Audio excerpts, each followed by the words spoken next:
மாறும் உலகில் மாறாத இஸ்லாம் என்ற இந்த தொடர் நிகழ்ச்சியில் நாம் இறுதி நாளிலே அமர்ந்திருக்கிறோம். இந்த நிகழ்ச்சியில் இஸ்லாத்தை பற்றி பிற சமுதாய மக்களும்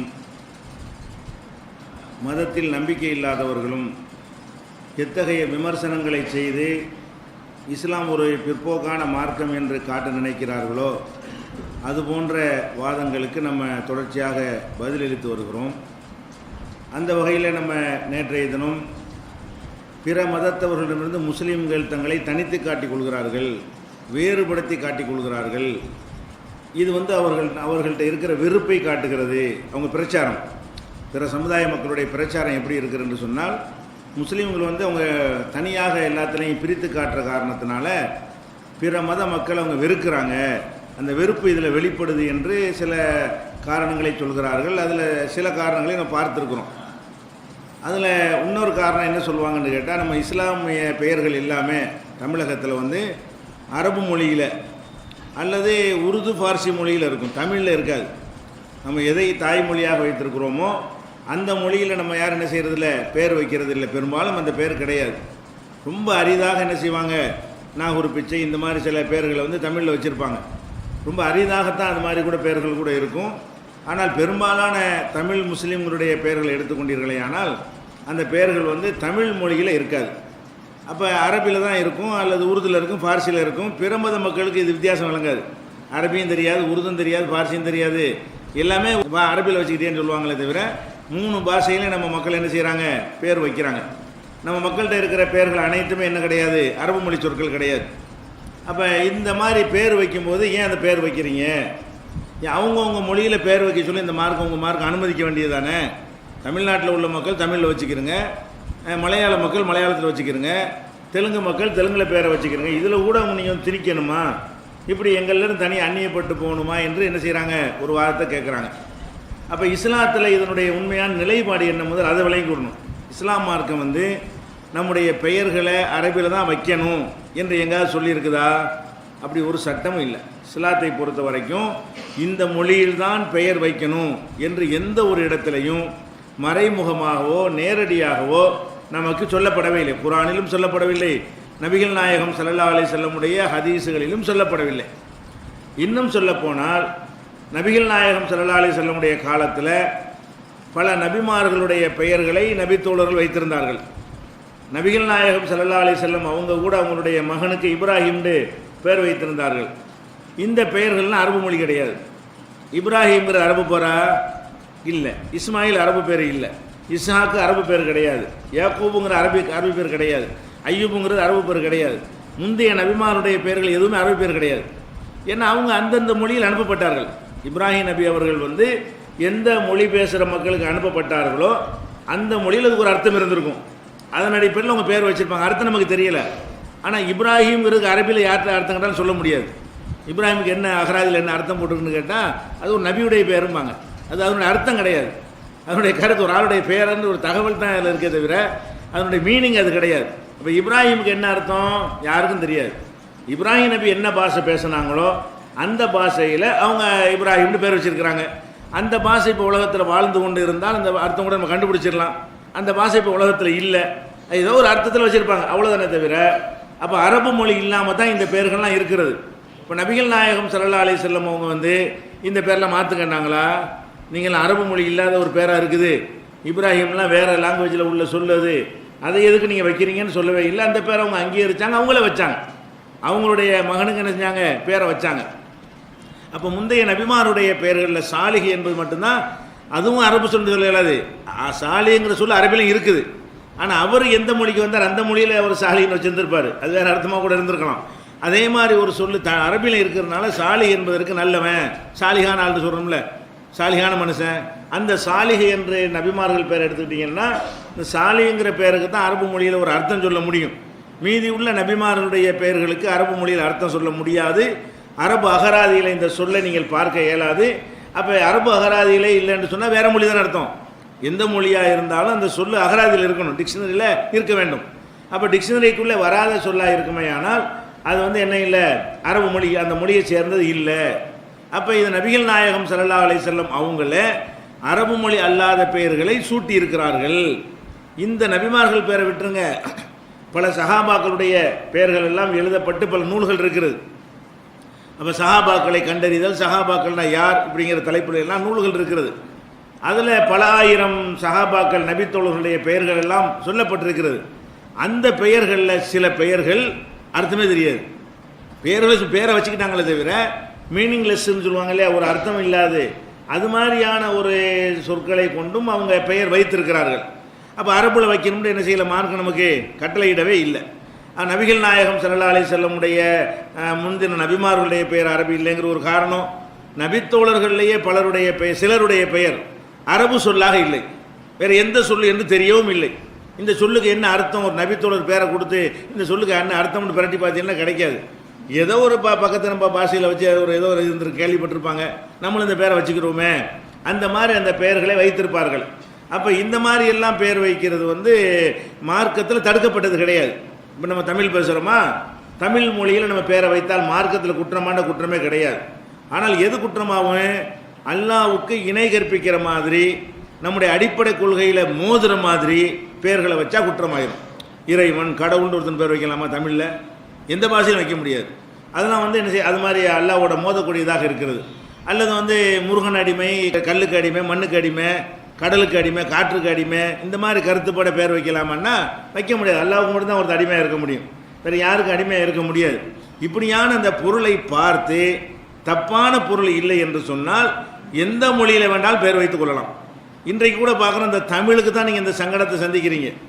உருது மொழி பேசுகிற ஆட்களுடைய பேரெலாம் உருதுல தான் இருக்குது, அரபு சொல் ரொம்ப குறைவாக தான் இருக்குது. அவங்க தாய் பாஷைலாம் என்ன செய்கிறாங்க, பேரை வைக்கிறாங்க. அவங்க பேர்கள்லாம் என்ன செய்கிறதில்ல, அரபு மொழி பர்வீன்கிறாங்க, அரபு சொல்லா, இது அரபில் அர்த்தமே கிடையாது. இதுக்கெல்லாம் பர்வீனுக்கு ஏதாவது மீனிங் இருக்கான்னா அரபு மொழி சொல்லே கிடையாது.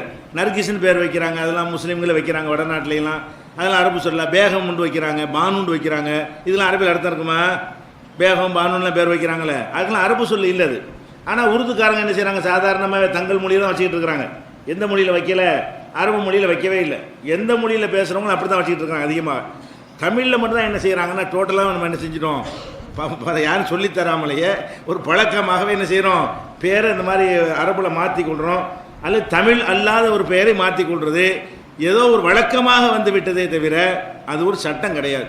நீ பேர் மாற்றினா தான் முஸ்லீமாக இருக்கணும் என்கிறதெல்லாம் ரூலே கிடையாது. அதே நேரத்தில் இதை எதுக்காக நம்ம முஸ்லீம்கள் தமிழகத்தில் யாரோ ஒரு விழிப்புணர்வோடு இருந்திருக்கிறாங்க. எதனால் இந்த பெயரை மாற்றுகிறோம் என்றால் அது ஒரு நன்மை இருக்கிறது. இந்த நன்மை யாரும் சொல்லி நம்ம தெரியலை, நம்ம சிந்திச்சு பார்க்கும் பொழுது அதில் ஒரு நன்மை இருக்கிறத நம்ம அறிந்து கொண்டு நம்மளை விடாப்படியாக நம்மளை இப்படி செஞ்சு கொண்டே இருக்கிறோம், நன்மையை கருத்தில் கொண்டு. அது என்ன நன்மைன்னு கேட்டிங்கன்னா, வேறு பேரை வச்சிங்கன்னு வைங்களேன், அந்த பேரில் ராமசாமி கந்தசாமி உங்கள் பேராக இருக்குன்னு வைங்க, இந்த பேரை சொன்ன உடனேயே இந்த பேரை கேட்கக்கூடிய முஸ்லீம் அல்லாத மக்கள் என்ன செய்வாங்கன்னா, நம்மளை என்ன சாதின்னு கேட்பாங்க. ராமசாமி தேவரை, நீங்கள் செட்டியாரா முதலியாராமாங்க, அதாவது ஒரு பேரை ஏதாவது ஒரு ஜாதியை சேர்ந்தவனாக இருப்பானான்ட்டு கண்டறியறதுக்காக குடைவாங்க. அப்போ நம்ம அதெல்லாம் வேணான்னு தான் இஸ்லாத்துக்கு வர்றோம். நம்ம எதுக்காக வர்றோம், செட்டியார் தலித் ஐயர் எல்லாத்தையும் மறந்துட்டு மனிதன்லாம் ஒரு குலமாக இருப்போம் என்பதற்காக வேண்டி நம்ம இஸ்லாத்துக்கு வருகிறோம். இப்போ நம்ம ஏதாச்சும் ஒரு பேரை வச்சோம்னு சொன்னால் அந்த பேருக்கு பின்னாடி என்ன செய்வாங்க, தோண்டி தோண்டி விசாரிப்பாங்க. நீங்கள் என்ன ஜாதி, நீங்கள் என்ன ஜாதி, தேவரா நாடரா, இந்த மாதிரி பேசிகிட்டு இருப்பாங்க. அப்போ இது நீ அப்துல் கான் பேரை வச்சுருக்கீங்களேன், உங்கள் பேர் அப்துல், அப்படியா போயிட்டே இருப்பாங்க. அங்கே என்ன வராது, இவன் யாராக இருப்பான், எந்த ஜாதியில் வந்தவனாக இருப்பான், அந்த ஜாதி அடியோடு ஏன்னா இந்த பேர்களுக்கு பின்னாடி ஜாதி ஒளிஞ்சிருக்கிற காரணத்தினால அதை யூஸ் பண்ணும் பொழுது நம்மளுக்கு அந்த ஜாதி கலரை இருப்பதாக என்ன பூசி கொண்டிருப்பார்கள். முற்றாக தமிழில் ஒளிஞ்ச அளவுக்கு வேறு வடமாநிலங்களில் ஒளியலை. ஏன் காரணம் என்னென்னு கேட்டால், அந்த அளவுக்கு நம்ம அதில் கவனமாக இருந்துக்கிட்டே வரும். நம்மளா மார்க்கம் சொல்லாமலேயே இந்த மாதிரி ஒரு பேரை வைக்கும் பொழுது இந்த மாதிரி ஒரு ஜாதி கடை நமக்கு வந்து விடுகிறது, அது வேணாம். இந்த மாதிரி அரபியில் வச்சுட்டு, அரபிலன்னு இல்லை தமிழ் இல்லாமல் ஏதாவது பாஷையில் வச்சுட்டோன்னு வைங்களேன், என்ன ஜாதின்னு கேட்க மாட்டான். நம்ம ஏதோ இந்த உருதுல நீங்கள் பேரை வச்சாலும் உங்கள்கிட்ட கேட்க போகிறதில்ல, அல்லது அரபியில் பார்சியில் பேரை வச்சாலும் உங்களை என்ன செய்ய மாட்டான், நீங்கள் என்ன சாதியிலேருந்து வந்தீங்கன்னு பூர்வீகத்தை கேட்க மாட்டான். அப்போ புதிதாக இஸ்லாத்தை தழுவக்கூடிய மக்கள் அவங்களுடைய ஜாதிகளை மறந்து விட்டு சுத்தமாக அப்படி தான் இருக்கிறோம். ஒருத்தர் இஸ்லாத்துக்கு வர்றாருன்னா அவருக்கு மட்டும்தான் எந்த ஜாதியிலேருந்து வந்தோன்னு தெரியும், அவர் மகனுக்கு தெரியாது, அவனுடைய பேரனுக்கு தெரியாது. நாங்கள் இந்த சாதியாக இருந்தோம், ஏன் அதை நம்ம கற்பிக்கிறது இல்லை, அதை சொல்வது இல்லை, ஞாபகப்படுத்துறது இல்லை, அதை பற்றி பெருமை அடிக்கிறது இல்லை. அது உள்ளத்திலிருந்து யாரும் நம்ம சந்ததிகள் உள்ளத்தில் இருக்கவே கூடாது என்பதற்காக வேண்டி நாங்கள் முஸ்லீம் முஸ்லீம் என்று சொல்லியே தான் நம்ம என்ன செய்கிறோம், நம்ம சமுதாயத்தை வளர்த்து கொண்டு வர்ற காரணத்தினால அப்படி அடியோடு மறந்துட்டோம். நம்ம எல்லாரும் வேறு சாயல் வந்தாலுக்கு தானே, யாருக்கா தெரியுமா? நம்ம எல்லாரும் வேறு சாயிலிருந்து வந்திருக்கோம். அரபு நாட்டு இறக்குமதியாக நம்ம இல்லை. ஆனால் யாருக்குமே நம்ம எந்த சாயிலிருந்து வந்தோம் தெரியலை. இது மறந்ததுக்கு என்ன காரணம்னு கேட்டால், இந்த பேரை மாற்றணும்னு எல்லாம் மறந்து இல்லாட்டி என்ன செய்வாங்க, கேட்டுட்டு இருப்பாங்க. என்ன இப்படி அம்மனி அப்படி அப்படி இப்படி போயிட்டே இருக்கும். கடைசியில் வந்து நம்மள்ட்ட யாவும் வந்துக்கிட்டே இருக்கும். நம்மளாம் தேவர், நம்மளாம் நாடார், நம்மளாம் ஐயர், நம்மளாம் தலித்துன்னு உள்ளுக்குள்ளே திருப்பி திருப்பி என்ன செய்யும், கேட்டுக்கிட்டு யாவப்படுத்தினா அந்த ஒரு நன்மை இருக்கிற காரணத்தினால சரி விடுங்கன்னு வச்சுக்கிட்டு இருக்கமே தவிர, ஒருத்தர் வந்து பேர் என்ன செய்கிறாரு, அழகண்டு பேர் அவருக்கு இஸ்லாத்திற்கு வருவதற்கு முன்னாடி இஸ்லாத்தை ஏற்றுக்குன்னு அழகண்டு இருப்போம், இருந்துருப்போங்க. குற்றமாக அது மார்க்கத்தில் ஒரு குற்றமும் கிடையாது. இதன் மார்க்கம் வந்தது எங்களுக்கு கட்டாயமாக ஆக கிடையாது. ஆனால் என்னதுக்கு ஆகிறோம், இவர் அழகுன்னு சொன்னார்னு வைங்களேன், நீங்கள் நம்ம என்ன சாதி நமக்கு அப்படின்னு கேட்பாங்க. அதை தவிர்த்து கொள்வதற்காக அவர் மாற்றி கொண்டார். ஏன்னால் என்ன ஆயிரும், அது ஒரு பயனுள்ளதாக இருக்குங்கிறதுனால நம்ம செஞ்சுக்கிறோம். உலக நன்மையை கருதி இந்த உலகத்தில் உள்ள அமைப்பு அப்படி இருக்கிற காரணத்தினால் தமிழில் சாதியெல்லாம் ஒளிஞ்சு போச்சுன்னு வைங்க, எந்த பேரை சொன்னாலும் சாதியை கேட்க மாட்டான்னு வைங்க, அப்போ மாற்ற வேண்டிய அவசியம் கூட இல்லை. அவன் பேரில் வைப்பான்னு வலியுறுத்த கூட செய்யலாம். ஏன் எல்லா மொழிக்காரன் அவன் பேரில் வைக்கும், உனக்கு மட்டும் என்ன வேலையில்லை, மார்க்கம் உனக்கு அனுமதிச்சிருக்க சொல்லலாம். இந்த ஒரு மைனஸ் இருக்கிற காரணத்தினால் நம்ம செய்கிறோமே தவிர இவங்கள்லேருந்து தனிச்சு காட்டணுங்கிறக்காக செய்கிறோம் இல்லை. நமக்கு இந்த பழங்கதைகள் ஞாபகத்துக்கு வரக்கூடாது என்பதற்காக வேண்டி நம்மளால் செய்து கொண்ட ஒரு ஏற்பாடு. அது மார்க்கம் சொல்லி செஞ்ச ஏற்பாடு கிடையாது. ஒருவர் வந்து என்னுடைய பேர், நான் இஸ்லாத்துக்கு வருவேன், என் பேரை மாற்றுறது மட்டும் எனக்கு முடியாதுன்னா வந்துட்டு போ, உன்னை யார் மார்க்கம் மாற்றிச்சுவா, அப்போ அதுக்காக நீ இப்போ நிற்கிற தேங்கிட்டு நிற்கிற, உன்னை அப்துல் கார் ஆக்கிறான், நீ பயப்படாத, நீ அழகனாவே இங்கே வா, பள்ளிவாசலுக்கு வா, இஸ்லாத்தில் இரு, இஸ்லாமா வாழு, நீ முஸ்லீமாக மரணித்து போ, முஸ்லீமுக்குரிய எல்லா விதமான நன்மைகள் அடைஞ்சிட்டு போ என்று இந்த மார்க்கத்தில் நம்ம சொல்லுவோம். அதில் எந்த விதமான கண்டிஷனோ நிபந்தனையே கிடையாது. ஆனால் நடைமுறையாக நம்ம செஞ்சுக்கிட்டு இருக்கோம், அவ்வளோதான். இதை விளங்கி கொண்டார்களே ஆனால் நீங்கள் எங்களை பிரித்து காட்டின்னு கேட்க மாட்டார்கள். இந்த சாதிகள் வரக்கூடாது என்பதற்காக வேண்டி நம்ம என்ன செய்கிறோம், அதை செய்து கொண்டிருக்கிறோம். அடுத்ததாக இவங்க நம்ம கேட்குற விஷயங்கள் என்னென்னு கேட்டால், அந்த தாடியை கேட்ட மாதிரி என்ன செய்வாங்க, இந்த ஹத்னா செய்கிறோம் இல்லை சுன்னத்து, அதுவும் ஒரு முக்கியமாக பயங்கரமான கேள்விலாம் கேட்பாங்க. எதுக்கு போட்டு போய் சும்மா சுண்ணத்து பண்ணிகிட்டு இருக்கிறீங்க, அது தேவைன்னா அது தேவையற்றனா அல்லாவே அறுத்து விட்டுருக்க மாட்டானா, எதுக்கு பிறக்கும்போது அது அதோடு எல்லாம் பிறக்க வைக்கிறான். அப்போ அந்த மாதிரி ஒரு தோளோடய எல்லாம் பிறக்க வைத்திருக்கும் பொழுது அதை போட்டு எதுக்கு தேவையில்லாமல் நீக்கிறீங்க, அதனால் எவ்வளோ பெரிய ஒரு வேதனைகள் வழி வருது, இந்த மாதிரியான ஒரு அடிப்படையில் என்ன செய்கிறாங்க அவங்க செய்கிறாங்க. அது போக இவங்க வந்து அந்த அடையாளம் வந்து பிறப்புலேருந்து சாவுற வரைக்கும் ஒட்டிக்கிட்டு இருக்கணுங்கிறா செய்கிறாங்க.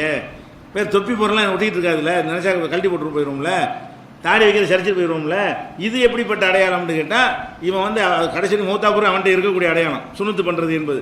சில கலவரங்கள் எல்லாம் இறந்து போயிட்டாங்கன்னா முஸ்லீமான்னு கண்டுபிடிக்கிறதுக்கு அந்த அடையாளம் வச்சு என்ன செய்வாங்க, இவர் முஸ்லீம் இல்லைன்னு கண்டுபிடிக்கிற அளவுக்கு அது ஒரு இம்பார்ட்டண்ட்டான ஒரு முக்கியத்துவம் வாய்ந்த ஒரு அடையாளமாக உலகத்தில் ஆக்கப்பட்டு விட்டது என்றால், அப்போ நீங்கள் ஏன் அப்படி ஒரு பிரித்து காட்டுறீங்க, அவ்வளோ தனியாக வந்து நீங்கள் செய்ய வேண்டிய அவசியம் என்ன என்கிற மாதிரி எல்லாம் ஒரு காலத்தில் கேட்டாங்க. ஆனால் இன்னைக்கு வந்து கேட்கக்கூடாது. இன்னைக்கு வந்து ஹத்னா சுண்ணத்து செய்கிறோம் இல்லையா, அதை பற்றி கேட்கவே கூடாது. ஏன்னு கேட்டால், சுண்ணத்து செய்கிறதுனால கண்டுபிடிச்சிக்கிற நன்மைகள் வந்து அவ்வளவு அபரிமிதமான நன்மைகள். இப்போ அமெரிக்காவிலாம் ஆய்வு செஞ்சு எல்லாரும் பண்ணுங்க என்கிற அளவுக்கு என்ன செய்கிறாங்க, 1970களில் எல்லாம் 79% பேர் அமெரிக்காவில் வந்து இந்த சுண்ணத்து பண்ணி கொண்டிருந்தார்கள், முஸ்லீம் அல்லாதவர்கள் பண்ணி கொண்டிருந்தார்கள். 2010 55% குறைஞ்சி போச்சு. குறைஞ்சதுனால பலவிதமான கேடுகள் அமெரிக்க சமூகத்தில் ஏற்பட்ட பிறகு அதுக்கு நிபுணர்களை போட்டு ஆய்வு செய்து இவங்க குடும்ப கட்டுப்பாடுக்கு பிரச்சனை பண்ணுறாங்களே, அந்த மாதிரி எல்லாரும் சுண்ணத்து பண்ணுங்கன்னு பிரச்சனை பண்ணிட்டு இருக்கிறாங்க. யார், அறிவுஜீவிகளை கொண்டு அமெரிக்கா மக்களுக்கு நீங்கள் எல்லாம் என்ன செய்யுங்க, கண்டிப்பாக இந்த சுண்ணத்துங்கிறத பண்ணிடுங்க அப்படிங்கிறாங்க. அது என்ன, அதனால என்ன விஷயம், அதனால் என்ன நன்மை அவங்க சொல்கிறாங்கன்னு கேட்டால், அவங்க அதுக்காண்டி இதை சொல்கிறது வந்து தீமையை தூண்டுவதற்கு சொல்வதாக நினைத்து விடக்கூடாது. அவங்க என்ன செய்கிறாங்கன்னு கேட்டால், இந்த எய்ட்ஸ் பாதித்த பெண்கள் இருக்காங்க இல்லையா, எய்ட்ஸ் நோய்க்கு ஆளான பெண்கள், அந்த பெண்கள்கிட்ட வந்து சுண்ணத்து செய்தவன் சுண்ணத்து செய்யாதவன் எல்லாரும் போய் என்ன செய்வாங்க, தப்பு தவிர நடக்கிறாங்கன்னு வைங்க. அப்படி நடந்தார்களே ஆனால் சுண்ணத்து செய்தவனுக்கு அவளிடமிருந்து எய்ட்ஸ் நோய் தொற்றுவது இல்லை. சுண்ணத்து செய்தவன் என்ன, பெண்ணிடமிருந்து தான் எய்ட்ஸ் வருது. விஞ்ஞான ரீதியாக என்னன்னு கேட்டால், ஆணிடமிருந்து எய்ட்ஸ் பரவாது. ஃபஸ்ட்டு உண்டாவது யார்கிட்ட உண்டாகும் என்றால் பெண்ணிடத்தில் தான் உண்டாகும். ஒரு ஆண் வந்து பல பெண்களோட உறவு கொண்டாலும் ஆணுக்கு வராது. ஒரு பெண் பல ஆண்களோட உறவு கொண்டால் என்னவாயிரும், அவங்களுக்கு வந்து எய்ட்ஸ் வந்துடும். இதுதான் விஞ்ஞான ரீதியாக நிரூபிக்கப்பட்ட உண்மை. விளங்காமல் மருத்துவர்கள்லாம் ஒரு அறிவுரை சொல்லுவாங்க, ஒருவனுக்கு ஒருத்தி, கவர்மெண்ட்டுடைய சுலோகத்திலையும் ஒருவனுக்கு ஒருத்தி இருப்போம் எய்ட்ஸை தடுப்போம்பாங்க. ஒருத்திக்கு ஒருவன் தான் எய்ட்ஸை தடுக்கும். ஒருவனுக்கு ஒருத்திங்க என்ன செய்யாது, எய்ட்ஸை தடுக்காது. அரை மணி நேரம் 4 முன்னாடி இருப்போம், எவனுக்கு எய்ட்ஸ் வராது. வழங்குதா? எய்ட்ஸ் வருவதற்கு பெண்கள் வந்து பல ஆண்களோடு சேரும்போது அவங்க வந்து பல ஆண்களுடைய விந்துக்கள் அவங்களோட அந்த மாதிரி உள்ள செல்லும் பொழுது என்னவாகுது, அது ஒரு மிக்ஸ் ஆகி போய் அதனால் அங்கே நோய் உற்பத்தி ஆகுது. ஃபஸ்ட்டு அங்கேருந்து 2வது பரவுது தான் ஆணுக்கு டைரெக்டாக என்ன செய்யாது, எய்ட்ஸ் வராது. இதுதான் விஞ்ஞான உண்மை. விளங்காத சில டாக்டர்கள் மாற்றி பேசிகிட்டு இருக்கிறாங்க, இவங்களுக்கே மேலோட்டமாக தான் தெரிந்திருக்கிறது. அப்போ அந்த மாதிரியான ஒரு அடிப்படையில் இப்போ எய்ட்ஸ் வரக்கூடிய பெண்கள் பல பேர்கிட்ட போய் அதனால் எய்ட்ஸ் வந்து விடுமையானால் அவங்களோட போய் சேரக்கூடிய ஆண்களுக்கு வந்துவிடும் என்கிற அளவுக்கு என்னை கண்டுபிடித்து என்ன செய்கிறான்னு கேட்டால், இன்னும் ஒருத்தர் எய்ட்ஸ் வந்தாலும் கேட்குறான், நீ உனக்கு எப்படி வந்துச்சு, இந்த எல்லாம் வந்து எய்ட்ஸ் வாய்த்த பெண்கள் வழியாக தான் வந்ததை ரிப்போர்ட் எடுக்கிறான். அப்போ இந்த மாதிரி தப்பு தவற நடக்கிறான்ல, அது மாதிரியா உள்ள ஒரு சுண்ணத்து பண்ணவன்லாம் எடுக்கிறான். நானும் அங்கே தான் போனேன், அவன் 3 கொஞ்சம் எனக்கு வரக்கானா அப்படின்னு சொல்கிற அளவுக்கு இவங்க அந்த மாதிரியா தேர்ந்தெடுத்து என்ன செய்கிறாங்க, ஆய்வு செஞ்சு சொல்கிறாங்க. எய்ட்ஸ் பாதித்த அதுக்காண்டி எய்ட்ஸ் வராதுங்கிறதுக்காக தப்பு செய்யக்கூடாது. விசாரம் ஜாதகத்தை முதல்ல சொல்லிக்கிட்டேன். இந்த ஆய்வை வந்து மிஸ்யூஸ் பண்ணிடக்கூடாது, தப்பாக பயன்படுத்தக்கூடாது. எய்ட்ஸ் வரக்கூடாதுங்கிறதுக்கு மட்டும் அதை தவிர்க்கணும், அல்லாவுக்கு போய் தவிர்க்கணும். அதுக்கு தானே விஷயமே தவிர எய்ட்ஸுங்கிற வராட்டாலும் நம்ம 14 நூற்றாண்டு இப்போ தான் எய்ட்ஸை கண்டுபிடிச்சான். அதுக்கு வந்து 1350 வருஷங்களாக நம்ம சமுதாயம் தவிர்த்து கொண்டு தானே இருந்தோம். அப்போ எதற்காக தவிர்த்தோம், அல்லாவுக்காக தானே தவிர்த்தோம். அப்படி தவிர்த்து கொள்ளணுமே தவிர இது எதுக்குன்னு கேட்டால், இந்த எய்ட்ஸை பரப்பக்கூடிய ஒரு விஷயத்தை எது தடுக்கிறது, இந்த சுண்ணத்து பண்ணுதல் என்பது தடுக்கிறது. அப்போ எய்ட்ஸ் எப்படி பரவுது என்று சொன்னால், சுண்ணத்து பண்ணாமல் இருப்போமையானால் அந்த எய்ட்ஸ் அந்த மெல்லிய முனையின் மூலமாக என்ன செய்கிறேன், எய்ட்ஸ் வந்து தோல் வழியாக தேங்கி இருந்து அதில் கொஞ்ச நேரம் அந்த கிருமிகள்லாம் டெவலப் ஆகி என்ன செய்கிறேன், எய்ட்ஸை பரப்பி விட்டுரும் அப்படிங்கிற மாதிரி அவங்க சொல்லுகிறார்கள். அந்த ஹெச்ஐவிங்கிற எய்ட்ஸ் வராமல் தடுக்கிறத இப்போ ஆப்பிரிக்காவுக்கு போனால் அவங்க நிறைய சுண்ணத்து பண்ணவங்களாக இருக்கிறாங்க. ஆப்பிரிக்காவில் போய் பார்த்தா எல்லோரும் தப்பாக நடக்கிறவனாகவும் இருக்கிறான், சுண்ணத்து பண்ணவனாகவும் இருக்கிறான், தப்பாக நடக்கிறவனாகவும் இருக்கிறான். ஆனால் எய்ட்ஸ் வரமாட்டேங்குது. தப்பாகவும் நடக்கிறான், ஆனால் எய்ட்ஸ் வரமாட்டேங்கிறது. அமெரிக்காவில் இந்த மாதிரியான மேற்கத்திய சின்னத்தை தவிர்க்கிற சமுதாயங்களில் போய் ஆராய்ச்சி பண்ணான்னு சொன்னால் அவங்களுக்கு எய்ட்ஸ் வந்துடுது என்பதையும் காரணமாக கண்டுபிடிக்கிறான். அதுபோக வந்து இந்த பாலியல் நோய்கள் அதிகமாக ஏற்படும். என்னென்னு கேட்டால், அந்த ஒரு தோல் அதை மூடிக்கொண்டிருக்கும் பொழுது சிறுநீர் கழித்து விட்டோம் என்று சொன்னால் அந்த சிறுநீர் வந்து சில துளிகள் அந்த இடத்துல இருந்து கொண்டே இருக்கும், முழுசாக என்ன செய்யாது, வெளியேறாது. அப்போ உடலுறவு கொண்டார்களே ஆனால் அவனிடமிருந்து வெளிப்படக்கூடிய அந்த விந்து துளிகள் வந்து சில துளிகள் அந்த இடத்துல என்ன செய்யும், இருந்து கொண்டே இருக்கும். அல்லது ஆண்கள் உணர்ச்சி வசப்படும் போது வெளியாகக்கூடிய அந்த கசிவுகளும் அந்த தோலுக்குள்ளே இருந்து கொண்டே இருக்கும். இப்படியே இருந்து கொண்டே இருக்குமே என்ன ஆகும், அது வந்து அதனால் சில கிருமிகள் தொற்று ஏற்படக்கூடியதெல்லாம் சுகாதார கேடுகள்லாம் நிறைய ஏற்படும். அந்த மாதிரியா ஏற்படும் என்ன ஆகுதுன்னு அடுத்த பாயிண்ட் வர்றான். இவன் சுண்ணத்து பண்ணலைன்னா பொம்பளைக்கு பாதிப்புங்கிறான். ஆம்பளை சுண்ணத்து பண்ணலைன்னா என்ன, யாருக்கு பாதிப்பு, பெண்களுக்கு பாதிப்பு.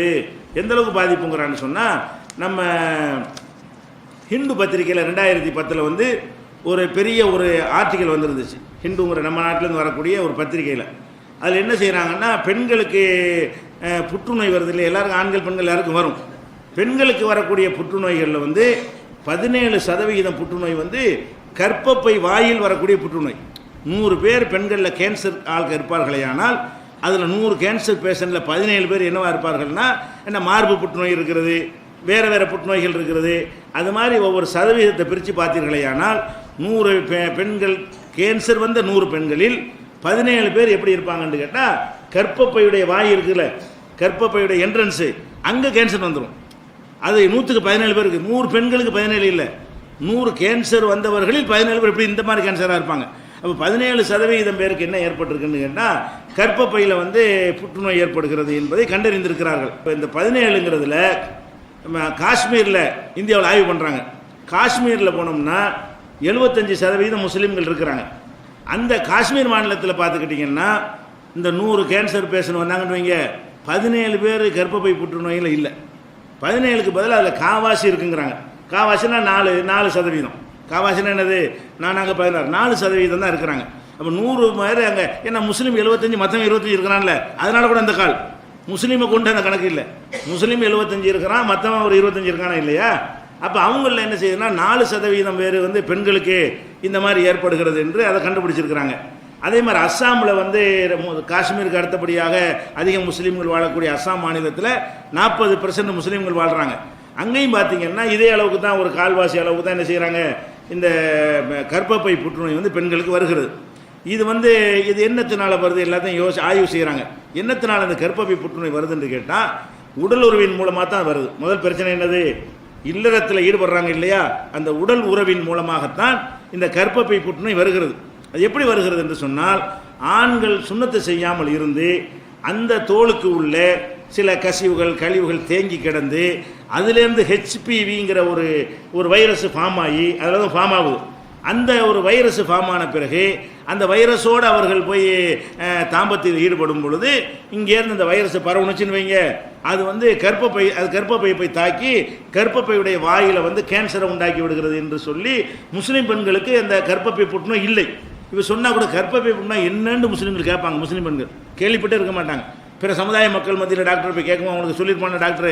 முஸ்லீம் பெண்களை பொறுத்த வரைக்கும் அவங்க கர்ப்பப்பை புற்றுநோய்ங்கிற அந்த ஒரு டாப்பிக்கில் இருக்காது என்றால் 20% புற்றுநோய் கம்மியாயிரும். அப்படி தான் நான் இந்த 17 வரலன்னு சொன்னால் அப்போ மொத்தத்தில் என்ன இருக்குது? 100 பேர் இருந்தால் 80 பேர் தான் இங்கே கேன்சராக இருப்பாங்க. அந்த சதவீத கணக்கில் எடுத்துக்கிட்டீங்கன்னா இந்த டாப்பிக்கே நமக்கு வராது. அப்படிங்கிறதெல்லாம் கண்டுபிடிச்சவன் என்ன செய்கிறான்? இந்த சுண்ணத்து பண்ணுவது இந்த ஆண்களுக்கு நன்மை ஒரு பக்கம் இருக்கிறது, பெண்களுக்கு பாதிப்பு ஏற்படுத்துது. நீங்கள் சுண்ணத்து பண்ணவில்லை என்று சொன்னால் அவங்களுக்கு கேன்சர் வருவதற்கு என்ன இருக்கிறது? கர்ப்பப்பையில் கேன்சர் வருவதற்கு வாய்ப்பு இருக்கிறது. இந்த கர்ப்பப்பை கேன்சர் என்பது அவங்களோட நிற்காத. கர்ப்பப்பை கேன்சர்னு விடுமையானால் அதை குழந்தை உருவாகி அப்போ கொஞ்சம் டெவலப் ஆகி அந்த குழந்தையும் சேர்த்து அது பாதித்து அது மாதிரியான உறுப்பு. அந்த கர்ப்பப்பை என்பது அவங்களுக்கு மட்டும் உள்ள உறுப்பாக இல்லாமல் குழந்தையை உருவாக்கக்கூடிய சுமக்கிற ஒரு பையாகவும் இருக்கிற காரணத்தினால் அதில் கேன்சர் வருவது அதுக்கும் சேர்ந்து என்ன செய்யும்? பாதிக்கக்கூடியதாகலாம் இருந்துவிடும்.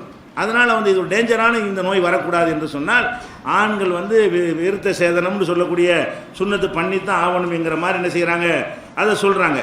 அதே மாதிரி இதை 2012 குழந்தை மருத்துவத்திற்கான அகாடமின்னு ஒன்று அமெரிக்காவில் வச்சுருக்கிறாங்க. உலகத்திலேயே இந்த குழந்தை நலனுக்காக அமைக்கப்பட்ட நிறுவனங்கள்லாம் இதுதான் ஃபஸ்ட்டு. குழந்தைகளுக்கு என்ன நன்மைங்கிறது ஆய்வு செய்கிறது அவங்களுடைய வேலை. அவங்க ரெக்கமெண்ட், அவங்க பரிந்துரை அடிப்படையில் தான் அந்த விஞ்ஞான மருந்து மாத்திரைகள் அரசாங்கத்துறை பரிந்துரைகள் எல்லாமே இருக்கும்.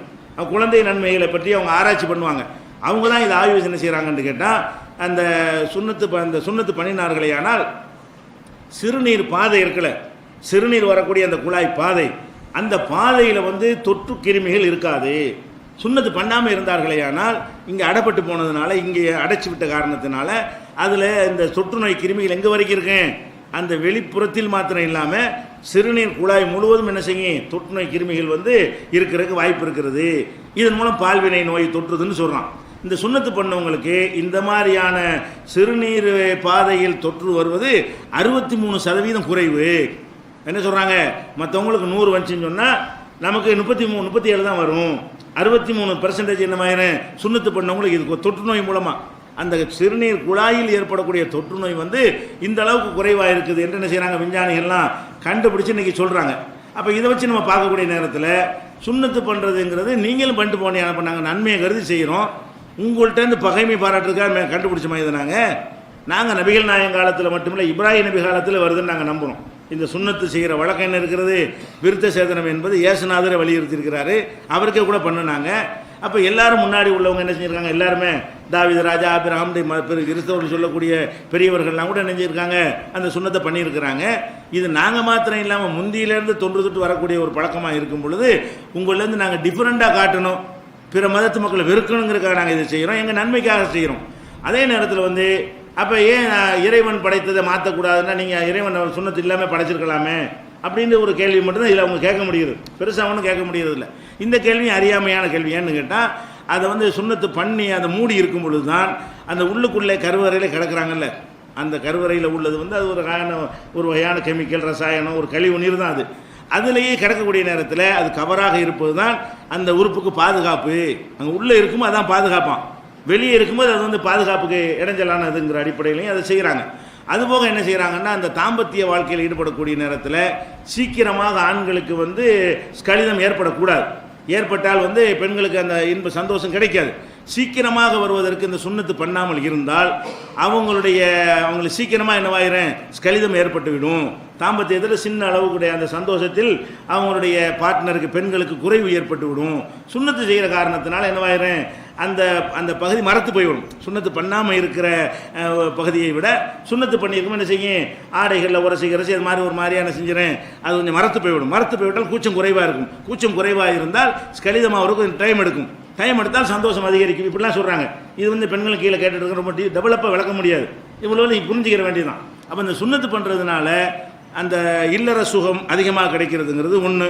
இது ஒரு முக்கிய இதான தேவை. இது ஒன்று. ரெண்டாவது, எய்ட்ஸுங்கிறது இவனுக்கு வராதுங்கிறது அது ஒரு ரெண்டாவது நன்மை.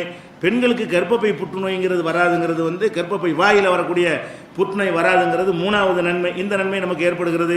இது இல்லாமல் சிறுநீர் குழாயில் ஏற்படக்கூடிய தொற்றுநோய் இருக்குது இல்லையா, அதுவும் வராது, அதுவும் தடுக்கப்படுகிறது என்றெல்லாம் நிறைய அனுபவங்களையும் ஆய்வுகளையும் பண்ணி முஸ்லீம் பெண்கள் பிற பெண்கள் எடுத்து பார்த்து இந்த இஸ்லாம் வழங்கின பெண்களுக்கு எவ்வளோ பெரிய நன்மையை கொடுத்துரு. இவனை போய் சுண்ணத்து பண்ண சொல்லி பெண்களை எப்படி காப்பாற்றுன்னு பாருங்கள்.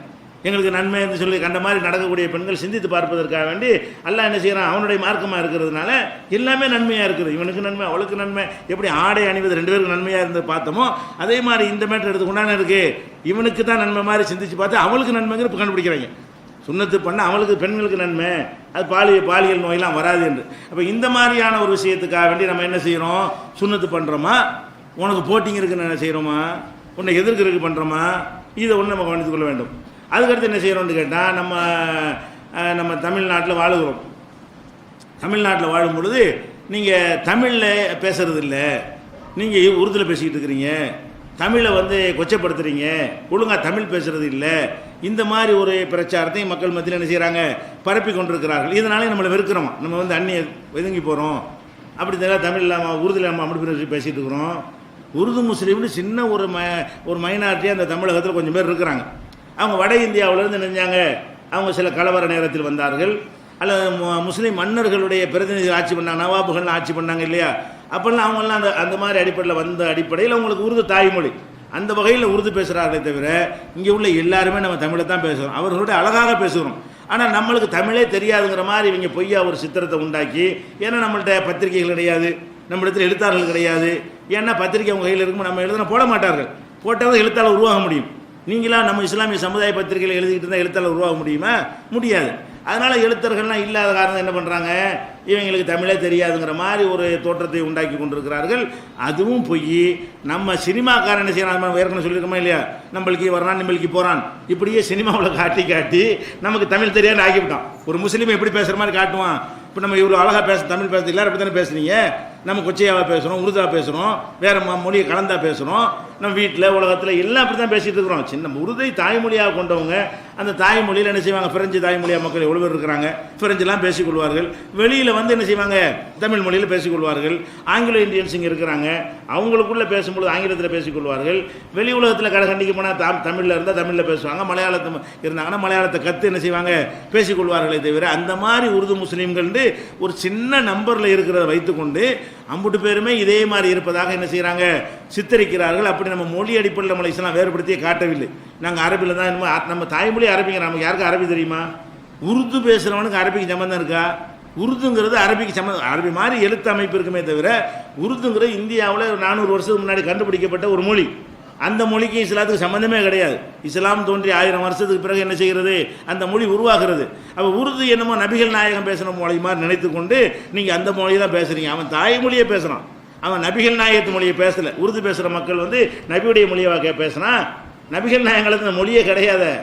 அவங்க எப்போ உண்டானுச்சு, இராணுவத்தில் முஸ்லீம் படைகளுக்கு மத்தியில் அவங்க பேசி தான் இந்த பாஷை என்ன செஞ்சு உருவானுச்சு. பார்சி, அரபி, சமஸ்கிருதம் எல்லாம் கலந்து ஒரு கலப்படமாக உண்டான மொழி தான் இது உருதுங்கிற ஒரு மொழி. அந்த மொழிக்கு இஸ்லாத்துக்கு என்ன, இஸ்லாமிய மொழி நீ ஏன் நினைக்கிறத? அவன் தாய்மொழி அவன் பேசுகிறான்ப்பா, எங்கள் தாய்மொழி நாங்கள் பேசுகிறோம்.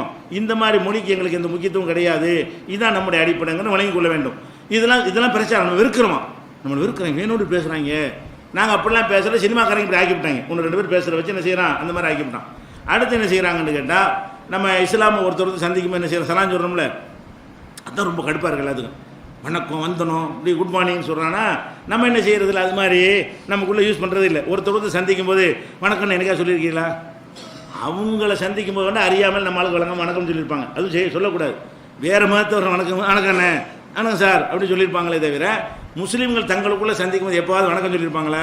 அண்ணே நமஸ்தே அப்படி சொல்லியிருப்பாங்களா? சொல்ல மாட்டாங்க.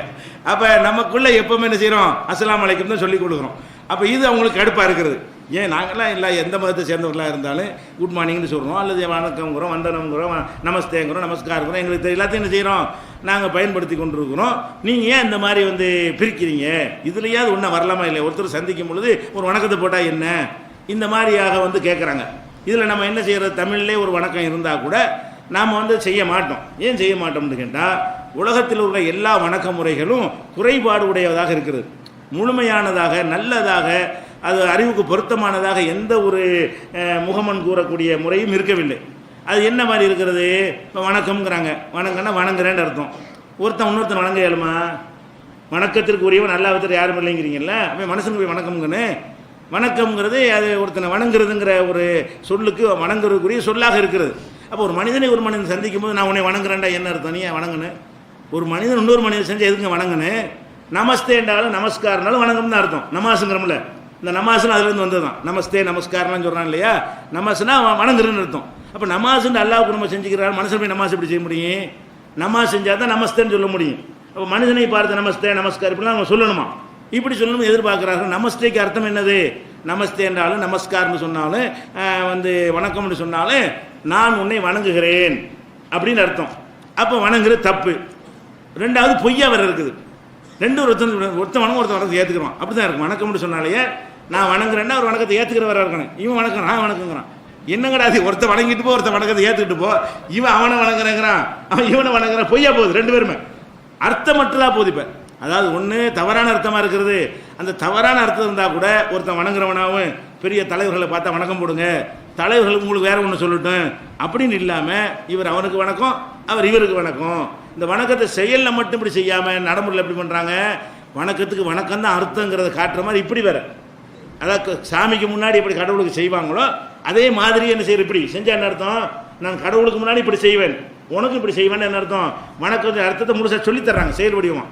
வணக்கங்கிறது சாதாரண அர்த்தத்தை கிடையாது, கும்பிடத்தான் செய்கிறோம் உன்னைய அப்படிங்கிற மாதிரி என்ன செய்யற, கும்பிட்ற சாமின்னு சொல்கிறவங்களும் இருக்கிறாங்க. வணக்கத்தை சொல்றதுக்கு பதிலாக கும்பிட்ற சாமின்னு சொல்லிட்டு போகிறவனு இருக்கிறான். அப்போ இது பார்த்தோம்னு சொன்னால் ஒரு மனிதனுடைய சுயமரியாதை பாதிக்குதா இல்லையா? நான் ஏன் ஒருத்தனை வணங்கணும் அப்படி விடு. இதே மாதிரி இப்போ ஆங்கிலத்தில் ஒரு பழக்கத்தை கொண்டு வந்திருக்கிறாங்க. என்ன செய்கிறாங்க, good morning, good night, good evening, இந்த மாதிரி என்ன செய்கிறாங்க, அது நேரத்துக்கு தகுந்த மாதிரி காலையில் ஒன்று, சாயந்தரம் ஒன்று, பகலுக்கு ஒன்று, ராத்திரிக்கு ஒன்று இப்படி வச்சுருக்கிறாங்க. அதனால் அது ஒரு பிரச்சனை. நாலு நேரத்துக்கு 4 சொல்கிறது தப்பு கிடையாது. ஆனால் இது எல்லா நேரத்துலையும் சொல்ல முடியுமா? சொல்ல முடியாது. ஒரு ஒரு செத்து போய் கிடக்குறாங்க, குட் மார்னிங், அவன் போய் கிடா குட் மார்னிங். அவனுக்கு இது குட் மார்னிங் என்ன, நல்ல காலை பொழுது. நல்ல காலையாக இருந்தால் நல்ல காலை சிலருக்கு தானே இருக்கு. கெட்ட காலையாக இருந்திருப்பானே, நோயாக ஆஸ்பத்திரியில் கிடப்பான், டாக்டர் என்ன செய்வார், தேதி குறிச்சிடுவார், அங்கே போய் குட் மார்னிங்னா அவன் கோவம் வருமா வராதா? அப்போ குட் மார்னிங்னு சொல்லுவது நீங்கள் அர்த்தமற்றதாக இருக்குது, எல்லா இடத்துலையும் சொல்ல முடியாது. ஒரு முகமன் சொல்வதாக இருந்தால் எப்படி இருக்குன்னு, கல்யாணத்துலையும் சொல்லணும், கர்மாதிலையும் சொல்லணும், கவலையிலையும் போய் சொல்லணும், சந்தோஷத்துலையும் சொல்லணும். சின்னவன் பெரியவனுக்கு சொன்னாலும் அர்த்தம் இருக்கணும், பெரியவன் சின்னவனுக்கு சொன்னாலும் மீனிங்காக இருக்கணும், அது மீனிங்காகவும் இருக்க வேண்டும். இப்படிலாம் எடுத்து பார்த்தோம்னு சொன்னால் உலகத்தில் எந்த ஒரு மொழியில் மனிதனுக்கு செய்யக்கூடிய மரியாதை இருக்கா இல்லையா? மரியாதை செய்யணும். அது அறிவுக்கு பொருத்தமானதாக இல்லை. நம்ம இஸ்லாம் சொல்லக்கூடிய எப்படி இருக்கிறது, உங்கள் மீது சாந்தி உண்டாகட்டும், உங்களுக்கு மன அமைதி கிடைக்கட்டும் அப்படின்னு ஒரு பிரார்த்தனை. இந்த இஸ்லாமிய முகமனை பொறுத்து இருக்குன்னு கேட்டால் நம்ம போய் அவனை வாழ்த்துற மாதிரியோ அவனுக்கு கடவுள் மாதிரி ஆசி வழங்குற மாதிரிலாம் ஒன்றும் கிடையாது. உனக்கு எனக்கு மேலே ஒரு சூப்பர் பவர் இருக்கிறான், அவன் உனக்கு நிம்மதியை தரட்டும்பான்னு நாங்கள் கேட்குறோம். அவர் திருப்பிக்கிட்டு இவர் தான் ஆசி வழங்குற ஆள்னு வந்துடக்கூடாதுல்ல, உனக்கும் தரட்டுன்னு அவர் திருப்பி கேட்டுருவார். நான் உனக்காக கடவுள்கிட்ட கேட்குறேன், எனக்காக கடவுள்கிட்ட கேளு. அப்போ யாருக்கு வசந்தம் கிடையாது. ஒரு கல்யாண வீட்டுக்கு கல்யாணம் செய்யக்கூடியவனுக்கு அமைதி வேணும் தானே, அவனுக்கு சலாம்டா சாந்தி வேணும் தானேங்க. அஸ்ஸலாமு அலைக்கும்னா என்ன, சலாம்டா மீனிங் சாந்தி. உங்களுக்கு சாந்தி உண்டாகட்டும்ன்ற அர்த்தம் என்ன, அல்லாஹ் தரட்டும்னு அர்த்தம். உங்களுக்கு சாந்தியை தரட்டும்னு நம்ம கேட்குறோமே, ஒரு கல்யாண மாப்பிள்ளைகிட்ட போய் சொல்லலாமா இல்லையா? அவனுக்கு சாந்தி வேணும் தானே, நிம்மதியாக சந்தோஷமாக அப்போ தான் சந்தோஷமாக இருப்பான். இல்லை குழப்பமாக இருந்தால் இப்படி சந்தோஷமாக ஈடுபட முடியும். அப்போ அவனுக்கும் தேவையானதாக இருக்கிற சாந்தி. அதை கவலையில் மூத்தா போயிட்டு பறி கொடுத்துருக்காரு, அல்ல அவனுக்கு சாந்தியை தரட்டும். எவ்வளோ அழகாக பொருந்தது பாருங்கள். எங்கேயும் சொல்லலாம் இதை. ஆமாம், அங்கே நமக்கு சாந்தி நமக்கு தேவை. நம்ம எவ்வளோ வீட்டில் உட்காந்து பாப்பா போயிட்டாருமா போயிட்டார் கவலைப்பட்டு இருக்கிறோம், சாந்தி இல்லாமல் நிம்மதி இல்லாமல் அலமோதிக்கிட்டு இருக்கிறோம். அல்லாவுடைய சாந்தி கிடைக்கட்டும், எவ்வளோ நல்லா இருக்கு. பெரியவர் சின்னவருக்கு போய் சாந்தி கிடைக்கட்டும். இது என்ன சாந்தி, எல்லாருமே சாந்தியை இழந்து தான் இருக்கும். எல்லாச்சும் ஒரு கவலை நமக்கு இருக்கும். மனிதன் என்று சொன்னாலேயே ஒருத்தனை கூட இருக்கு, ஒருத்தர் கம்மியாக இருக்குமே தவிர எந்த ஒரு கவலையாலும் பாதிக்கப்பட ஒருத்தர் இருப்பானா? என்னமாச்சும் ஒரு கவலை இருக்குமா இல்லையா? அப்போ அவனுக்கு சாப்பாட்டு கவலை இருக்கும், பணத்துக்கு கவலை இருக்கும், ட்ரெஸ் எடுக்கிற பெருநாளைக்கு ட்ரெஸ் எடுக்கலன்னு கவலை இருக்கும், புள்ள ஒழுங்காக படிக்க மாட்டேங்கிறானாண்டு இதாக இருக்கும், ஃபெயிலாக போயிட்டானாண்டு அப்படி கவலையாக இருக்கும், மனைவி சரியில்லைன்னு கவலை இருக்கும், புருஷன் சரியில்லைன்னு கவலை இருக்கும், பாப்பா நோயாளி இருக்காங்கன்னு கவலை இருக்கும். எவனுக்கு கவலை இல்லை, எவனை எடுத்தாலும் ஏதாச்சும் ஒரு அல்லாட்டிருந்து சாந்தி கிடைக்காதான்ற மாதிரி நிலையில் இருந்து கொண்டிருக்கிறான்.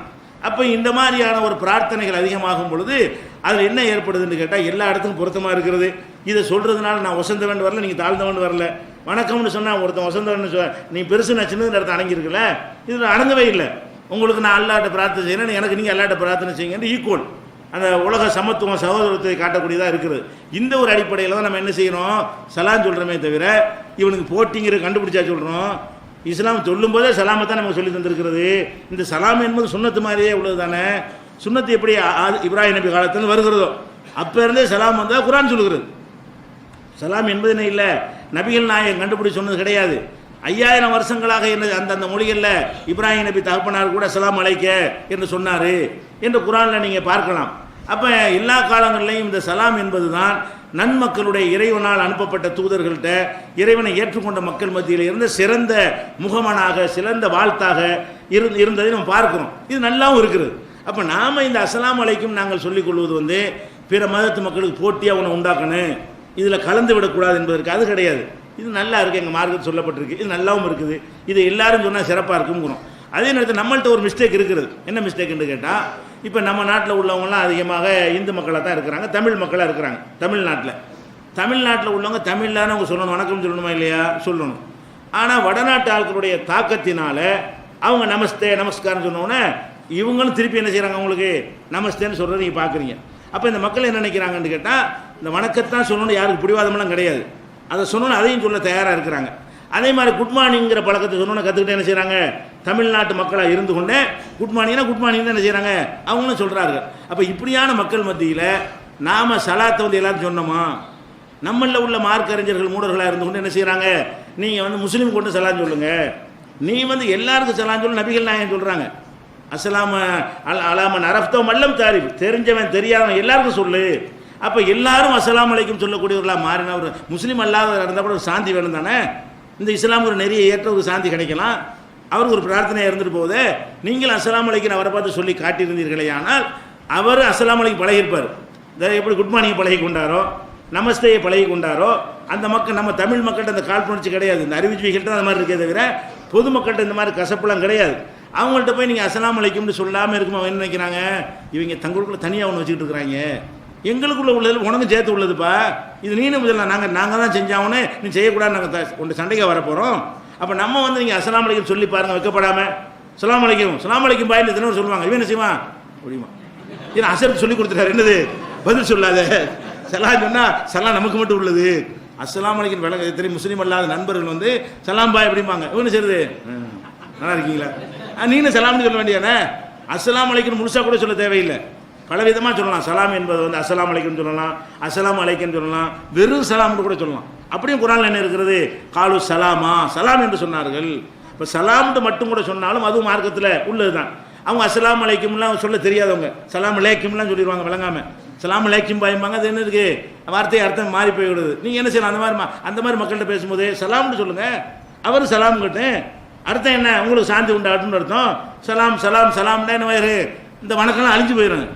நீங்கள் அதை கொடுக்காத காரணத்தில் அந்த மக்கள் என்ன செய்கிறாங்க, இது இந்த அர்த்தத்தையும் விலைக்கு சொல்லி நீங்களும் பயன்படுத்தப்பாங்க. ஏப்போ ஒருத்தர் மனசன் போட்டு வணங்குறீங்க, சலாம் சொல்லுங்க, சாந்தியை கேளுங்கப்பா, காலைக்கு ஒன்று ராத்திரி ஒன்று எப்போ மாற்றிட்டு இருக்கிறீங்க, எல்லாத்துக்கும் பொருந்தாதப்பா அது சில நேரங்களில்.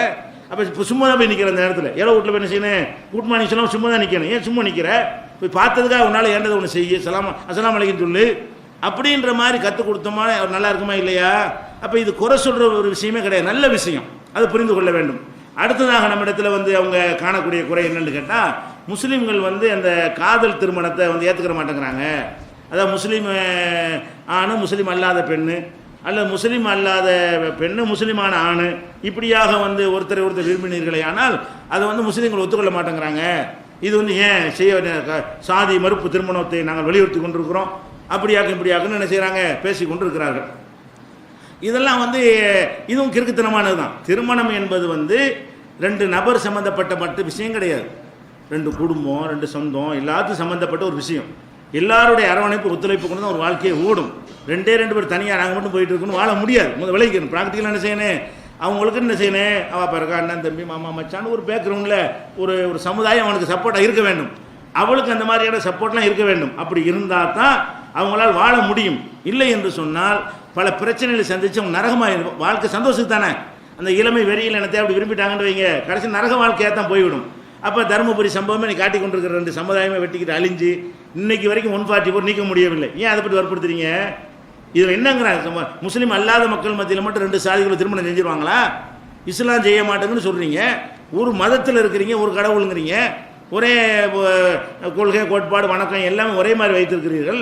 அவங்களுக்கு மத்தியில் என்ன செய்கிறாங்க, அவன் ஜாதியில் என் கட்டக்கூடாது, ஏன் ஜாதியில் நீ கட்டக்கூடாதுன்னு சொல்லத்தானே செய்கிறாங்க. அதை வேணா நீங்கள் குறை சொல்லலாம். இப்போ ஒரு மதமாக இருந்துக்கிட்டு இப்படி செய்கிறீங்கன்னு கேட்டால் அர்த்தம் இருக்குது. நாங்கள் எல்லாத்துலேயும் டிஃப்ரெண்ட்டாக இருக்கக்கூடிய ஒரு கடவுளை வணங்குறோம். அல்லாஹ் தவிர யாரையும் வணங்கக்கூடாதுன்னு எங்கள் கொள்கை. இன்னும் அல்லாவையும் நான் வணங்கும், எதையும் வணங்குவேன்னு இன்னொரு கொள்கை. 2 பேரும் சேர்ந்து அப்படி ஒத்து போவோம். அந்த உடலில் வெறி இருக்கிற வரைக்கும் ஒரு மாதிரியாக ஒத்து போவோம். மோகம் 30 நாள், ஆசை 60 நாள், அப்புறம் ஒத்து போவோமா? 6 மாதத்துக்கு அப்புறம் என்னவாயிரும், 2 பேரும் ஆரம்பிக்கிறோம், பிச்சுக்கிற ஆரம்பிச்சிடும். அதுக்கு என்ன இஸ்லாம் சொல்லுகிறது? இஸ்லாம் ஒரு மதத்தை கொள்கையாக தானே சொல்லுது. உனக்கு விருப்பம்னா இதுக்கு உனக்கு எங்கிட்டு போயிடும், அவ்வளோதான் முடிச்சு வச்சுட்டேன், மேட்ரு முடிச்சு. இப்போ இஸ்லாத்தை ஒரு முஸ்லீமான ஒருத்தன் ஒரு முஸ்லீம் அல்லாத பொண்ணை விரும்புகிறான். நம்ம என்ன சொல்லுவோம், இந்த அப்போ இது இஸ்லாத்தில் அனுமதி கிடையாது. நீ இஸ்லாம்ங்கிற ஒரு கட்டத்துக்குள்ளே வருவதாக இருந்தால் 2 பேரும் கட்டுப்பட்டால் தான் இஸ்லாம் இருக்க முடியும். இஸ்லாத்தில் நீங்கள் கட்டுப்பட்டு ஒரு ஆள் கட்டுப்படாமல் இருந்தால் அது எப்படி சரியாக வரும்? இஸ்லாம்ங்கிறது அல்லாஹ் கட்டுப்படுதல். அல்லாஹ் கட்டுப்படக்கூடிய 2 பேர் தான் அதில் ஒன்றா இணைய முடியும். அல்லாஹ் கட்டுப்பட்ட ஒருத்தர் அல்லாஹ் கட்டுப்படாத ஒருவர் சேர்ந்தீர்களே ஆனால் உங்கள் வீட்டுக்குள்ளே கட்டளை செய்யப்படும், மீறப்படும். ஒருத்தர் கட்டளை செய்வார், ஒருத்தர் மீறுவார். இது ஒரு நன்றாக இருக்காது. கடைசியில் என்னவாயிரும், அந்த வெறியெல்லாம் ஒரு நடுத்தரமான வயசு அடையும் பொழுது பல பஞ்சாயத்து 1 வருஷம் 2 வருஷத்துக்கு ஆரம்பிச்சிருது. இந்த லவ்னு சொல்லி போன கேஸுகள்லாம் என்ன செய்யுது, 1 வருஷம் 2 வருஷம் 6 மாதத்துக்குள்ளேயே டைவர்ஸுக்கு மனு போடக்கூடிய காட்சியெல்லாம் பார்க்குறோம். அப்படி வந்துவிடக்கூடாதுங்கிறக்கா என்ன பண்ணுறோம், இஸ்லாம் என்ன சொல்லுது, ஒரு கொள்கையாக இருக்கணும். ஒரே அல்லாஹ்வை தவிர யாரையும் வணங்கக்கூடாதுங்கிற நீ அவனை கல்யாணம் பண்ணி தப்பே கிடையாது. அவனை இது ஏற்றுக்கிற சொல்லு, அவ்வளோதான். நாங்கள் ஜாதியாக பார்க்குறோம், எந்த ஜாதியாக கொண்டு வா. ஒரு முஸ்லீமான பெண்ணும் முஸ்லீம் அல்லான்னு விரும்புகிறாளா, நல்லா பண்ணிக்கலாம். இஸ்லாம் என்ன சொல்லுது, இந்த கொள்கை ஏற்றுக்கொண்டா பெற்றோர் நீங்கள் குறுக்க நிற்காதீங்க, அவங்களுடைய உரிமை. அப்படி நபிகள் நாயகம் காலத்தில் அப்படி செஞ்சுருக்கிறாங்க. இப்படி வந்து விட்டது என்று சொன்னால் ஒரு கொள்கைக்கு வந்துடுறாங்க. 2 பேருமே இறைவனுக்கு கட்டுப்பட்டவர்களாக இருப்பார்களே ஆனால் இறைவன்மை இஸ்லாமிய வாழ்க்கையாக இருக்கும். எங்கள் சமூகம் எங்கள் வாழ்க்கையை வாழணும்னு நாங்கள் ஆசைப்படுவோம். ஒவ்வொரு சமூகமும் அவங்கவுங்க வாழ்க்கையை வாழணும்னு ஆசைப்படுவார்கள். அப்போ எங்கள் சமூகம் 2 வாழ்க்கை வாழ்வது அவங்களுக்கு நரகமாகிவிடும் என்கிற ஒரு காரணத்திற்காக ஒன்று. 2வது நடந்த பிறகு தேவையற்ற கலவரம் சண்டை எல்லாமே நடக்கும். அது என்ன செய்யணும், இப்போ இவனுக்கு விருப்பம் இல்லை, ஒரு பெண்ணை என்ன செய்கிறா, முஸ்லீமெல்லாம் விரும்புகிறான், அவன் தான் வேணும், இந்த அவனை கூட்டுவோமா இஸ்லாத்துக்குன்னு சொன்னால் முடியாது, அப்படியும் போயிடு, அவ்வளோதான். நாங்கள் வெட்டிக்கிறோமா ஒதுக்கிறோமா, அங்கிட்டு போயிடும் நீ. அப்போ அதான் நம்ம செய்கிறோமே தவிர வெட்டுறோமா குத்துறோமா கொள்றோமா எனக்கு ஒன்று சம்மந்தம் இல்லைன்னு போயிட்டு இருக்க போகிறோம். அப்போ இதில் என்ன உங்களுக்கு குறை காண்றீங்க? இதை நாங்கள் பஞ்சாயத்து விவகாரம் ஆக்க மாட்டோம், மறந்துடுவோம். அதோட அது ஒரு முஸ்லீமான ஒரு ஆணை என்ன செய்கிறான், முஸ்லீம் அண்ணாத பண்ண விரும்புகிறான்னா தெளிவாக சொல்லுவோம், நடிக்கவும் மாட்டோம். இந்தாப்பா நீ குடும்ப வாழ்க்கை நடக்குது, மத மாற்றம் செய்ய மாட்டோம். குடும்ப வாழ்க்கைங்கிறது பிள்ளை பற்றி நான் பிள்ளை எப்படி வளர்ப்பேன்? இன்றைக்கி 2 வருஷம் மட்டும் இருக்கிறீங்க, பிள்ளையை வளர்க்கும் எப்படி வளர்ப்பேன்? சர்ச்சுக்கு அனுப்புவியா, கோயிலுக்கு அனுப்புவியா, பள்ளியாசலுக்கு அனுப்புவியா, எங்கே அனுப்ப போகிற அந்த பிள்ளைய என்ன மாதிரி கொண்டே கொடுக்க போகிறேன்? நாங்கள் எதுவும் இல்லைன்னு சொல்ல முடியாதா? இல்லாமல் இருக்க முடியுமா உலகத்தில்? ஏதாவது ஒன்று இருக்குமா இல்லையா? அப்போ என்ன செய்யணும், இவன் நான் சர்ச்சுக்கு அனுப்புவேன், இல்லை நான் கோயிலுக்கு தான் அனுப்புவேன், நான் அதுக்கு தான் அனுப்புவேன், கடைசியில் என்ன வயிறேன் அதில் பிரிச்சுட்டு பிள்ளை ஆளுக்கு போய் பிரிச்சுட்டு போகிற மாதிரி வந்துடும். இந்த பிள்ளையை வச்சு சண்டை வரும். அப்போ இன்னும் சொல்ல போனால் மனநோய் ஆயிடுவான். இந்த மாதிரி இரட்டை முரண்பாடு உள்ள அடிப்படையான விஷயங்களில் முரண்பட்ட பெற்றோராக இருந்தால் அம்மா சொல்கிற கேட்குறாரு, அப்பா சொல்கிற கேட்குற, அம்மா சொல்கிற, அப்போ இப்படி போய் என்ன ஆயிரும், அவன் ஒரு மனநோயாளியாக போய் ஒரு தெளிவற்றவனாக அவன் இளமை பருவம் வீணாக போய்விடும். இதெல்லாம் வரக்கூடாது. எவ்வளோ தூரம் நோக்கோட இஸ்லாம் சொல்லுகிறது. இதை நம்ம பெரிய குறை மாதிரி சொல்லிட்டு இருக்கிறாங்க. இப்போ பாருங்கள், அவனுக்குன்னு வரும்போது ஆடுதா இல்லையா? 2 நாள் என்ன பேப்பரில் பார்த்துட்டு இருக்கிறீங்க, ஒரு சினிமாக்காரன் அவன் தான் அந்த சினிமா காதலெல்லாம் பெருசாக ரகசிய சிறப்பாக எடுக்கிறாங்கிறான். ஒரு முஸ்லீம் பண்ண லவ் பண்ண மாதிரிலாம் படம் எடுத்து வெளியிட்டு என்ன செஞ்சான், இவனை முஸ்லீம் பண்ண லவ் பண்ணுற மாதிரி படம் எடுத்த ஒருத்தன், அந்த மாதிரியெல்லாம் நாங்கள் மதத்தை கடந்தெல்லாம் லவ் பண்ணலாம்னு சொல்ல ஒருத்தன், அவன் ஒருத்தனோட ஓடி போனவனை வந்துக்கிட்டு என் பொண்ணுக்கு பாதுகாப்பு இல்லை அப்படின்னு சொல்லி போலீஸில் போய் கம்ப்ளைண்ட் கொடுக்குறானா இல்லையா? சினிமாக்காரன் 50 பேரும் கூட நிற்கிறான்னு போடுறாங்க. பாருங்களேன், வேடிக்கை என்னன்னு கேட்டால் இந்த சினிமாக்காரன் தான் காதலன் அவ்வளோ நேரம் பேசிக்கிட்டு இருந்தான். அப்போ அவன் குடும்பத்தில் ஒரு பெண்ணு வேற ஒருத்தனை போய் லவ் பண்ணும்போது மட்டும் அது முடியாது, எங்கே விட முடியாது, எங்கள் குடும்பத்தை நாங்கள் பார்க்கணும், அவன் நல்லவன் இல்லை. அப்போ அவன் நல்லவன் இல்லைன்னு சொல்லக்கூடிய அந்த உரிமை சினிமா பெற்றோருக்கு மட்டும்தான் இருக்கா? சினிமாவை சேராத வேற பெற்றோருக்கு இல்லையா? அப்போ ஒவ்வொரு பெற்றோருக்கும் அந்த உரிமை இருக்கணுமா இல்லையா? சினிமாக்காரனுக்கு மட்டும் அவன் நல்லவன் இல்லைன்னு இவங்க தீர்மானிப்பாங்களாம். சினிமா அல்லாதவனாக இருந்து அந்த பொண்ணு உரிமையை ஏன் போய் கொடுக்க நிற்கிற, அவன் உரிமையை நீ கொடு, அவன் இப்படி பண்ண ஏன் தடுக்கிற இப்படின்னு கேட்குறாங்க. என்ன உலகம் நடந்து விளங்குது அவங்களுக்கு? இன்னைக்கு நாரி போச்சு, அவ்வளோ பொய்யிண்டு. உங்களுடைய காதல் உங்கள் எடுத்த இவ்வளோ சினிமாவும் சேர்ந்து ஒருத்தன் அப்படி சினிமா எடுத்தான் அவன் இன்னைக்கு பேசுகிறான், அவனுக்கு பின்னாடி போன அம்புடு சினிமாக்காரனும் நின்றார்கள். நீங்கள் பேப்பரில் பாருங்கள், இன்றைய நாளிதழில் வந்திருக்க எல்லா சினிமாக்காரர்களும் இவங்களுக்கு சப்போர்ட்டாக போய் இங்கே நிற்கிறாங்க. எதுக்கு சப்போர்ட்டா? காதலுக்கு எதிராக. எதுக்கு சப்போர்ட்டா? எந்த காதலை வச்சுக்கிட்டு மீடியாக்களை சொல்லி உண்டாக்கினார்களோ, இந்த காதலை விதைத்தார்களோ, இதான் வாழ்க்கைன்னு காட்டினார்களோ, காதல் இல்லையே சாதல் என்று சொன்னார்களோ, எழுதுகிற பாட்டையெல்லாம் காதல்னு நினைஞ்சாங்க எழுதினார்களோ, காதல் செய்வதற்கு எல்லா விதமான ட்ரிக்கு தந்திரங்களை கற்றுக் கொடுத்தார்களோ, அங்கேயே போய் பூகமாக அடித்தவொன்னு என்ன செய்யுது, திருப்பி பேசுகிறாங்க. அப்போ என்ன விளங்குது? பொய்யின் விளங்கு. எதுக்கு இந்த நடிப்புங்கிறேன்? ஒரு ஆணுக்கு பெண்ணு வேணும், அவ்வளோதானடா. அந்த ஒன்று தான் இருக்குன்னு நினைக்கிறீங்க. அன்னைக்கு சொல்லிட்டோமா இல்லையா? ஒருத்தனுக்கு ஒருத்தி பிடிக்குதா கேளு, ஒரு கொள்கை நீ வர்றியா, ஒன்று உனக்கு ஒன்று நீ விட்டுக்கிட்ட போய் அந்த கொள்கைகிட்ட போய் தொலை, இல்லை அவளை உன் கொள்கை கொண்டு வா, முடியலைன்னா வேற பார்த்துக்க. இப்போ தான் இருக்கணும், இதை தவிர வேற ஒன்று இல்லைங்கிறது ஒரு கான்செப்ட் ஆகுது. இந்த மாதிரியான அடிப்படையில் விளங்கி கொண்டோமையானால் நம்ம ஏன் எதிர்க்கிறோம்? ராமதாஸ் இவ்வளோ புரட்சி பெரியார் வழியில் வந்தோண்டாரு, அவர் ஒத்துக்கிட்டாரா? அவர் சாதியில் சேர்ந்தவர்களை கீழே உள்ளவங்க கல்யாணம் பண்ணாங்கன்னு அவருக்கு ஏற்றுக்க முடியலை. அவங்களும் இந்த பெரியார் வழி, பெரியாரை மதிக்கிற வழி, நாங்கள் பெரியார் வழியில் வந்தோங்கிறாங்க.